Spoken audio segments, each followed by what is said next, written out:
You ask Tiger to solve. This deals with linear equations with one unknown. The final result is x equals 2/3. Let's solve it step by step.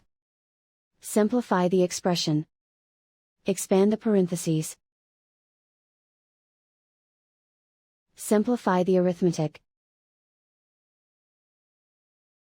Expand the parentheses. Multiply the coefficients. Simplify the arithmetic. Group like terms.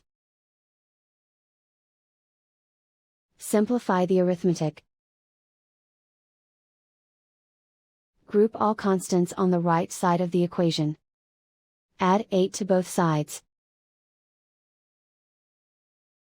Simplify the arithmetic.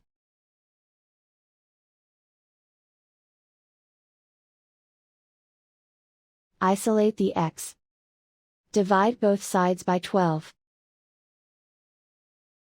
Simplify the fraction. Find the greatest common factor of the numerator and denominator.